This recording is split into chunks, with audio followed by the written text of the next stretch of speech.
Good morning students. आज हमारा new topic start है भक्ति काल। ठीक है। भक्ति काल का उदय जो है वो आदिकाल के बाद हुआ है।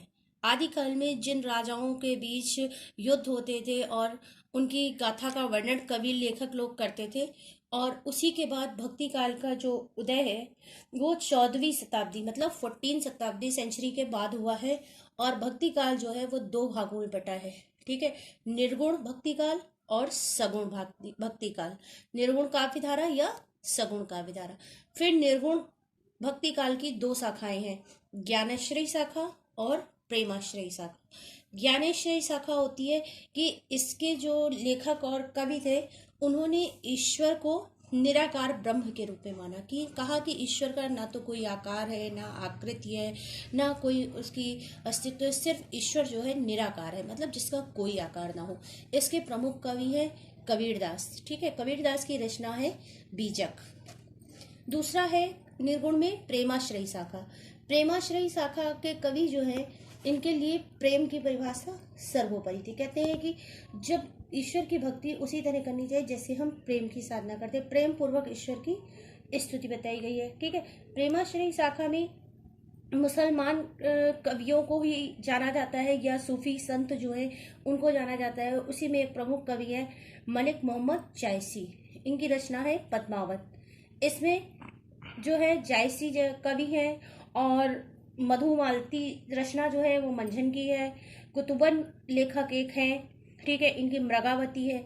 उस्मान है, ये चित्रावली के लेखक है। तो ये सभी प्रेमाश्रयी शाखा के कवि हैं। क्लियर है। ये निर्गुण काव्य धारा है। सगुण काव्य धारा में क्या है? सगुण काव्य धारा का मतलब सगुण, मतलब जो गुण सहित विद्यमान हो। तो सगुण शाखा को मांगने वाले ईश्वर को साकार रूप में मानते हैं कि ईश्वर का एक आकार है, ईश्वर की प्रतिमा है, मूर्ति पूजा है। ये सब सगुण काव्य धारा है। सगुण काव्य धारा के दो उपभेद हैं, रामाश्रयी शाखा और कृष्णाश्रयी शाखा। रामाश्रयी शाखा में क्या होता है कि राम के चरित्र का गुणगान जिन्होंने किया है वो रामाश्रयी शाखा के अंतर्गत आते हैं। जैसे तुलसीदास आप जानते हैं, और उनकी रचना रामचरित मानस है। कृष्णाश्रयी शाखा में कृष्ण के गुणों का गान किया गया है, जिसमें प्रमुख कवि आपके सूरदास हैं, और उनकी रचना सूर सागर है। और मीराबाई की रचना जो है, मीरा ने जो गीत गाए हैं वो है मीरा के पद। यहाँ तक सभी को क्लियर है। तो भक्ति काल में जो ये डिस्ट्रीब्यूशन था, मतलब निर्गुण सगुण काव्य धारा का, तो निर्गुण में आपने देखा कि ज्ञान मार्गी और प्रेम मार्गी शाखा है। ठीक है। सगुण में राम भक्ति और कृष्ण भक्ति। ठीक है। इसी परिवर्तित स्थिति में जो आदिकाल के बाद परिवर्तन हुआ और जिसके कारण भक्ति भावना का उदय हुआ है, तो इस काल को हिंदी साहित्य में स्वर्ण युग के नाम से भी जानते हैं। आपको क्वेश्चन आता है कि हिंदी साहित्य में किस युग को स्वर्ण युग के नाम से जाना जाता है, तो भक्ति काल को स्वर्ण युग के नाम से जाना जाता है। ठीक है। फिर है निर्गुण शाखा। निर्गुण शाखा में क्या था कि निर्गुण शाखा में ब्रह्म ईश्वर के निराकार स्वरूप की उपासना की जाती थी। ठीक है। इन शाखा में भक्तों को ईश्वर तक पहुंचने का मार्ग बताया जाता था, कि जो बाह्य आडंबर है समाज में, बाह्य आडंबर है या मूर्ति पूजा का, इसमें विरोध किया गया है। ठीक है। सगुण शाखा क्या होती, सॉरी, निर्गुण शाखा के फिर दो उपभेद है, ज्ञानाश्रय शाखा और प्रेमाश्रय शाखा। ज्ञानाश्रय शाखा में क्या होता है कि इस शाखा में गुरु और गुरु ज्ञान की भक्ति को आधार माना गया है, मतलब गुरु जो होता है वो ज्ञान प्रदान करता था। और इसमें प्रमुख कवि जो हमारे थे वो कबीरदास थे। कबीरदास जो भाषा है वो सदुक्कड़ी थी, क्योंकि कबीरदास जो थे साधु संतों के रूप में रहते थे और जनता को अपने रचनाओं के द्वारा उनको समाज में संदेश देते थे। इसी तरह रैदास है, धर्मदास है, सुंदरदास है, नानक है, ये सब ज्ञानाश्रय शाखा के काव्य है, मतलब ज्ञान का प्रचार करते थे। क्लियर है। फिर नेक्स्ट है प्रेमाश्रय शाखा। प्रेमाश्रय का मतलब ही होता है प्रेम पर आधारित। इस भाषा में नायक नायिकाओं के प्रेम को भक्ति का आधार माना गया है। ठीक है। इस शाखा के प्रमुख कवि आपको पहले भी बताया मलिक मोहम्मद जायसी हैं। ठीक है। इनकी रचना क्या है? पद्मावत। ये महाकाव्य है। ठीक है। फिर इसमें सूफी काव्य परंपरा के सर्वश्रेष्ठ कवि जो है वो जायसी हैं, जो कि अवधी भाषा में लिखा गया महाकाव्य है। ठीक है। उसके बाद नेक्स्ट हमारा आता है सगुण शाखा।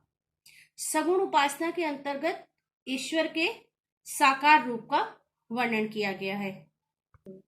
इस शताब्दी में 11वीं शताब्दी में स्वामी रामानुजाचार्य और उन्हीं की शिष्य परंपरा में 15वीं शताब्दी में स्वामी रामानंद ने राम भक्ति का प्रचार किया। आप जानते हैं कि रामकृष्ण मिशन जो है वो स्थापना की थी स्वामी विवेकानंद ने, ठीक है, और उन्हीं के गुरु रामानुजाचार्य और उनके शिष्य रामानंद थे। इन्होंने सगुण भक्ति का प्रचार किया था, मतलब राम के गुणगान। और उसके बाद जो रामाश्रय शाखा के सर्वश्रेष्ठ कवि आती है, जो सगुण भक्ति शाखा का उप शाखा रामाश्रय है, इस शाखा में राम के साकार रूप की आराधना की गई। क्योंकि जैसे हमने राम को देखा है, राम का मतलब यहाँ भगवान राम से है, अन्य किसी से अपना ले लीजिएगा, कि राम के साकार रूप की मतलब राम को मंदिरों में स्थापित है या जहां भी है उनके उस रूप का गुणगान किया गया। और इसमें श्रेष्ठ कवि तुलसीदास और इनकी रचना रामचरितमानस है। राम को नायक मानकर काव्य रचना की गई है, ठीक है। और ये जो है अवधी भाषा में लिखा गया महाकाव्य है। क्लियर है। फिर नेक्स्ट है कृष्णाश्रयी शाखा। इस शाखा में इस शाखा में कृष्ण के साकार रूप की उपासना की गई है, ठीक है। कृष्ण के साकार रूप की, कृष्ण की भक्ति, कृष्ण की वात्सल्य रस का, कृष्ण के जीवन चरित्र का, कृष्ण के युद्धों का वर्णन जो किया गया है वो कृष्णाश्रयी शाखा के अंतर्गत आता है। और कृष्ण की रचनाओं का वर्णन करने वाले श्रेष्ठ कवि जो है वो सूरदास हैं, मीराबाई हैं, ठीक है। तो सूरदास की रचना जो है वो सूर सागर है, सूर सारावली है, साहित्य लहरी है। ये सभी कृष्णाश्रयी शाखा के कवि हैं। क्लियर है। ये पूरा आपका भक्ति काल है और भक्ति काल आपका वेरी इंपॉर्टेंट है, इसको अच्छे से क्लियरली समझ लें, ठीक। ओके।